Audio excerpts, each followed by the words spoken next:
Welcome to the Anything Goes podcast. I'm your host, Kombat AllStar, and man, do I have a show for you. It's really interesting. Before we get underway, just gotta remind everybody out there that episode 100 will be the last episode on YouTube. Although you guys have been showing a lot of support on both platforms, so I may actually keep doing running it on both platforms, on YouTube and on our new home, archive.org. I haven't decided yet. Most likely I'm going to leave YouTube because all the drama and the adpocalypse is going on. But if you guys are here and supporting me and that's your platform of choice, I don't want to take that away from you. So we'll see. But yes, talking about the topic today, you probably read in the description already. Possibly a new Nightmare on Elm Street coming. And I want to read an excerpt from an article that I found talking about this. Director David F Sandberg has proven himself as one of the more exciting new horror film filmmakers, giving us last year's Lights Out and this year's Annabelle creation, which opened to both a positive buzz and big financial numbers. In a thread in Reddit about his last movie, the director revealed he hopes to transition into a new franchise and potentially tackle one of the most iconic franchises in the history of cinema by giving audiences his take on A Nightmare on Elm Street. When asked if he'd like to get involved with another franchise, the director explained, "I don't know. I've been thinking a lot about what fun franchises New Line has, and A Nightmare on Elm Street and Critters might be fun if you took something like in a different direction from previous installments. Like instead of remaking Nightmare, you could do some continuation of it in the same world kind of thing."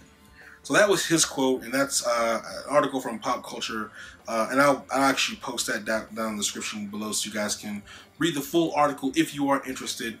And it brings up a lot of points and a lot of things that I kind of want to talk with you guys about. First off, horror films, the horror film genre in general is not strong these days. This guy has been killing it. He's had 2 successes. He's working with New Line, so, I mean, out of the countless the countless failed remakes of Friday the 13th and Nightmare on Elm Street, and just kind of bringing back those old horror monsters, because I guess no one can think of a new horror monster, really. It just hasn't been successful, and I don't know what they're thinking, what the writers are thinking, what the directors are thinking, but they just kind of see it as, oh, this made $1 million before, it can make $1 million again, and they put a crappy story together and they just kind of ship it out.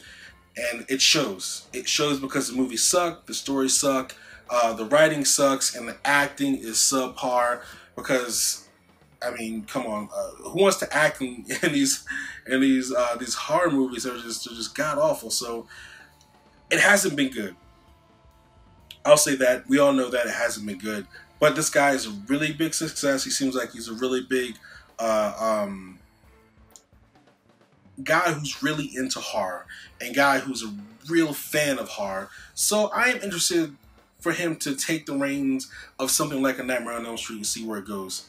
My biggest thing is, the thing that stood out to me in that article, and when he was talking on Reddit, was not necessarily, he said he didn't want to necessarily do a remake, but maybe a continuation, because you got to remember, these guys, all those monsters from back in the day, the Freddys, the Jasons, the Candymans, these are like immortal dudes, so they could stand the test of time. They could, you can keep Jason's story intact and have him, born in the 50s and all that kind of stuff, and it kind of just continue his story because he is an immortal dude. Same thing with Freddy. He's immortal too. He's been doing it for a long time, and he lives in people's dreams. You know what I mean? He doesn't have like a body or anything like that, so he could go on forever. I mean, James Bond goes on forever. Everyone thinks that's the same guy in all the movies, and all the movies prior to that is canon, even though there's been like, what, 12 different James Bonds? So, heck yeah, man. Why not? Why not? Why can't we have this? So I would really love to see something like this, especially since these days, not necessarily nostalgia. It's weird because I read another article talking about how like nostalgia selling. The Note's been talking about how Crash Bandicoot has been killing it in the just selling. You know what I mean? So Crash Bandicoot's doing well. Friday the 13th is, you know, despite all the crap that the devs have been doing, handing out, you know, stupid bans and the bugs, still really a fun game. I have it and I love it. It's a great game. So why not? Why not? You know, and it's not a fact of nostalgia. It's a fact that that stuff was good compared to today's stuff. That stuff was good, and that stuff holds up. So why not? You know what I mean? I mean, Crash Band. If you compare, say, Crash Bandicoot to Knack, which is another platformer by the same guy who created Crash Bandicoot, more or less. It is the same guy, different team, but you guys know what I mean. Crash Bandicoot stands the test of time. Crash Bandicoot is still fun today, just as fun as it was 20 years ago or whenever it came out, 20, 15 years ago. And it's not because it's a nostalgia act or anything like that. It's just legit a fun game. So if you compare Knack with Crash, doesn't matter when Knack came out or when Crash came out, Crash is the fun game. Same thing with these movies.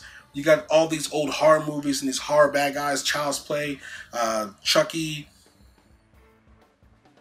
Freddy, Candyman. I mean, the list goes on and on. Mike Myers, not Michael Myers, not Mike Myers, not the actor, although he can be scary sometimes. But yes, that stuff is not a nostalgia act. It was just better stories, better written. Everyone took their roles seriously. People had fun doing it, and the passion came through when you watched it, when you were in the audience checking that stuff out. And that's what made the difference hard.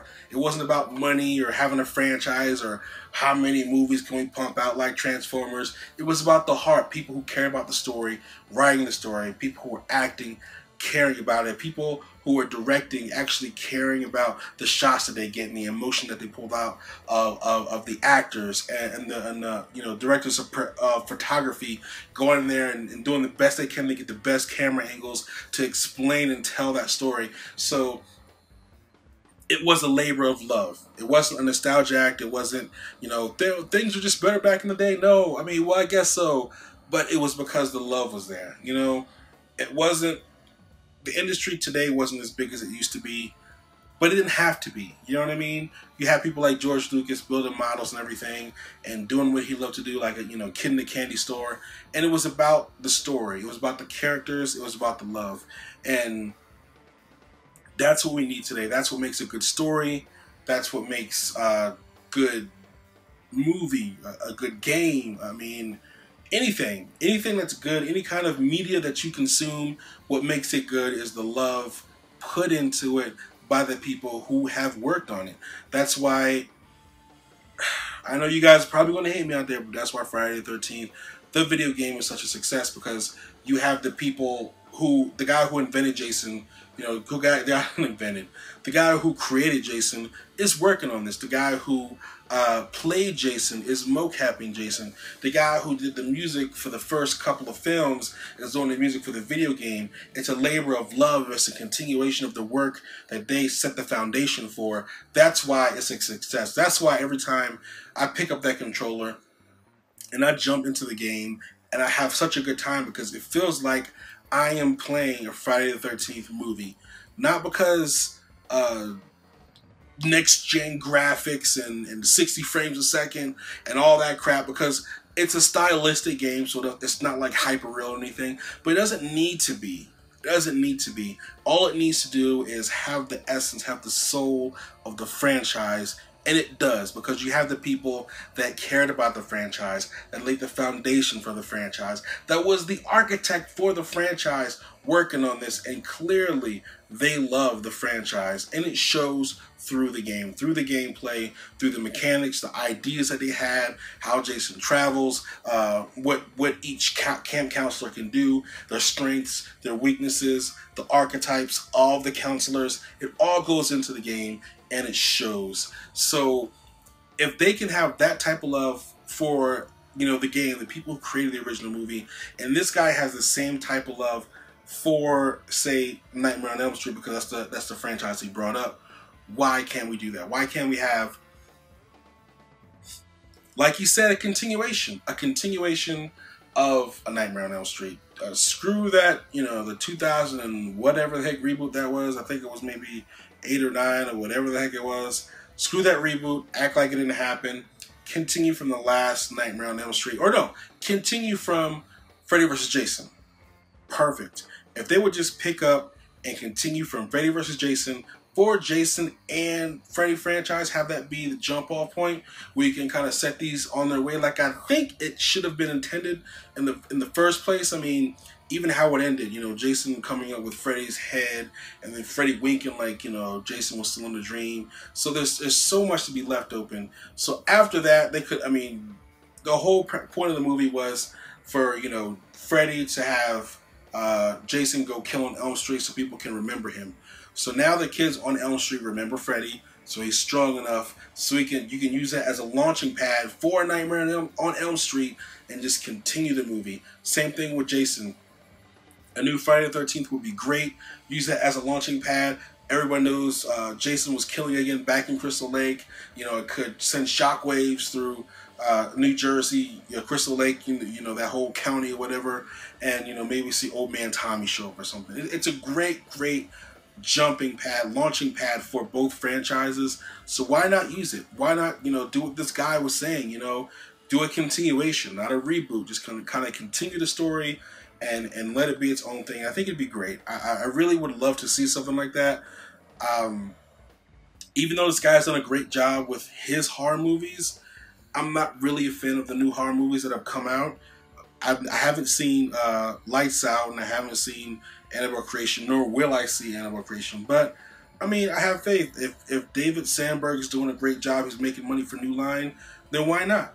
Why not do it? I mean, I have absolutely no problem with it. I know Random Girl is just, you know, she's no remakes whatsoever, digitally remaster, and I can see that. I can understand that, but with movies like those old monster movies, you know, they were very, very dated. It's like movies that were dealt heavily in pop culture, like the Austin Powers movies or, you know, Wayne's World movies. Oh, again, Mike Myers. But a lot of those movies, a lot of the really successful movies back in those days were very, very into the style, the language, the talking, the mannerisms, how people in those times acted. So take Terminator, you know what I mean? The big hairs, how people acted, you know, going to Cyberdyne, all that stuff. That was perfect for that time because of the dress, the style, the look. Same thing with Friday the 13th.